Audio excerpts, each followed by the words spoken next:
Hey, what's up, everybody? True Boxing here. Thank you for coming back to Get Hit with the Truth. So today we are doing, continuing my annual top 10s, the True Boxing annual top 10s, as we are going to begin the 126-pound featherweight division as we're going all the way from 122 to heavyweight.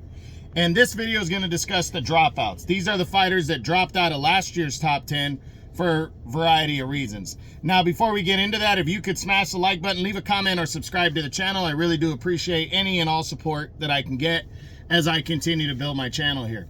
So the dropouts is pretty simple. The main three reasons are moving up in weight, being inactive, or just dropping out because other guys have moved ahead of you. Things that can drop you out is like a retirement and stuff like that. So this video, we got 4 fighters from last year's top 10 that dropped out. And from lowest to highest from where they were ranked last year is how we're going to discuss them. We start off with the previous number 10, former 3-time world title challenger, Joet Gonzalez.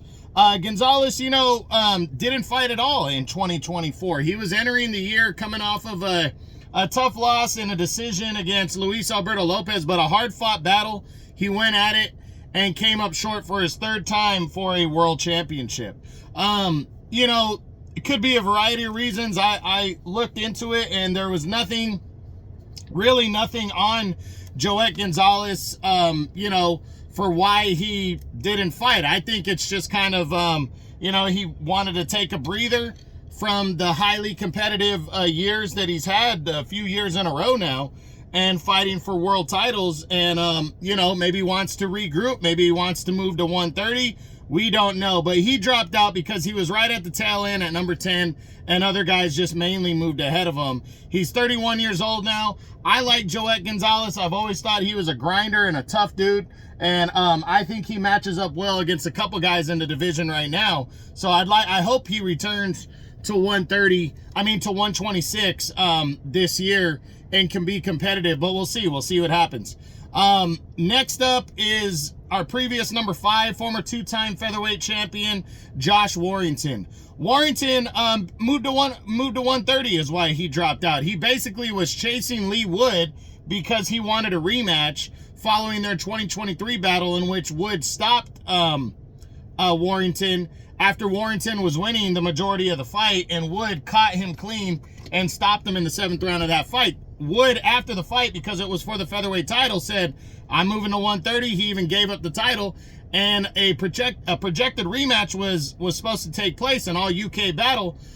For some reason, because it was talked about for the majority of the first half of the year, for some reason the fight never materialized and played out, and Warrington moved on to fight Anthony Kakachi in what he thought was going to be a world title fight at 130, but it ended up being a non-title fight. He lost the fight irregardless, and now we really don't know. He did place his gloves in the ring in that fight with Kakachi, but he came out about a month ago and said that he is not retiring, that he wants to keep on, and a rematch with Lee Wood is still desired. So we'll see what happens, but Warrington's not going to be returning to 126 pounds anytime soon. He's 34 years old, and I think he's on his last kind of hurrah and wanting to make a serious run. The next guy to drop out is former WBA champion Mauricio Lara. He previously was number 4. He moved to 130 as well. We knew that was highly likely following in 2023 when he lost the WBA title on the scales before his rematch with Lee Wood. So he was stripped of the title automatically. He went forward with the fight overweight, lost to Lee Wood, and then in 2024 the plan was to move to 130, which he did, but he did it and almost lost. He took on little-known Daniel Lugo and fought to a 12-round draw. He returned later in the year and got a knockout win at 130, but he's not even ranked at 130 pounds right now because of his poor performances. So not a great 2024. He was previously number 4. I hope Bronco comes back strong at 130 in 2025 because he has a fun, attractive style. He's got a couple good wins. He's a former champ. He hits hard.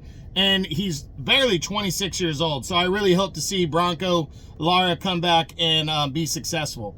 And the last guy to drop out of last year's top 10s is former two-time WBA featherweight champion Lee Wood.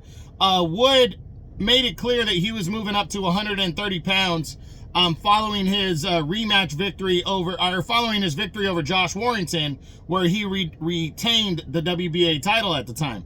But he didn't come back. He was supposed to fight Lee Wood. He was interested in a fight with Joe Cordina or Anthony Cacace for the IBF title, and nothing ever materialized for him. So actually Josh Warrington, who was chasing him, essentially took his place, and you know, again, we never saw Wood come back. It was kind of sad to see, because he's a 36-year-old fighter, and he was highly regarded at featherweight. He was number 2, and the fact that he never made his debut at 130 kind of kept him as a featherweight. But because he was inactive, and because we know he's moving to 130 officially at some point, he drops out of the top 10. But yeah, I'm in no doubt that Lee Wood will be returning and making his impression at 130 pounds. And I hope he can be successful and do well, because I really do like Lee Wood. So that's it for the dropouts. So this is the True Boxing annual top 10s. These are the dropouts from the 126-pound featherweight division. I hope you enjoyed the video. If you did, smash the like button, leave a comment, or subscribe to the channel. I appreciate any and all support. This is True Boxing, and you've been hit with the truth.